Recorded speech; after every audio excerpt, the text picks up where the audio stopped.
You've often seen us say on the forum that we do not recommend to do squats at home, especially not when you are a beginner.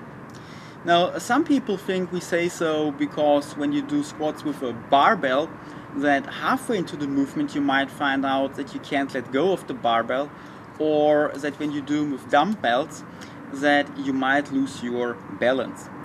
But these dangers are just the obvious ones. There's one which is much sneakier, and which I'd like to explain to you right now with the help of a model of the human spine.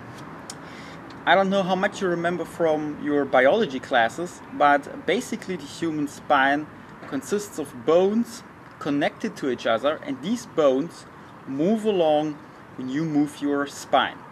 Now, to make sure that these bones don't directly rub on one another, there are cushions between them filled with a jelly-like substance. Now, what happens when you don't keep your spine in a neutral position? You put pressure on these cushions, and this pressure wears them out until finally one day they burst.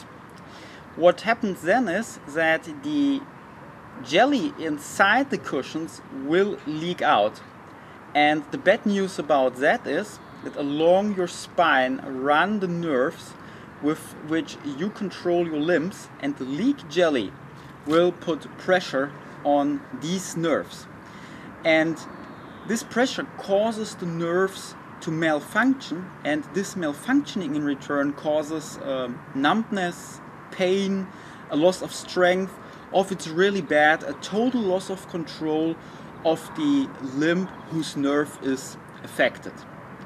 Now, the really mean thing about all this is that you won't know it's happening until you experience the symptoms we just talked about. There are no early warning signs to give you an idea that you are putting this abuse onto your spine. You can compare this to driving a car for years without changing the tires, and these tires will keep going no matter how worn they are until one day they will finally burst.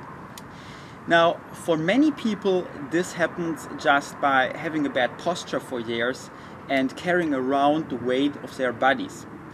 But what happens when you do squats wrong? When a squat is done correctly, your spine is in a neutral position. When a squat is done wrong, and many people will do this to get the weight back up, you are putting all this abuse to your spine, but this time it's not only the weight of your body, it is also the weight of the dumbbells or the barbells you're using for the exercise. To go back to the car analogy we just had, you can compare this to driving your car around for years without changing the tires and constantly overloading it. Now, does all this mean that squats are a bad exercise? No, in fact they are great because they train many muscles at once, but they are a complicated movement which is easy to do wrong. And you can't really learn them by just watching a video or reading how they are done. You should have someone with you who knows what he's doing and can guide you through the movement while you do it. So I hope that now you understand a bit better why we are critical about doing squats at home, especially if you are a beginner. And if you really want to do them, please do so where it's safe and where you have someone with you who really knows how they are done correctly and who can steer you through the movement and correct you if it's necessary. And this was it. I hope you learned a bit from this video. Stay safe and bye bye.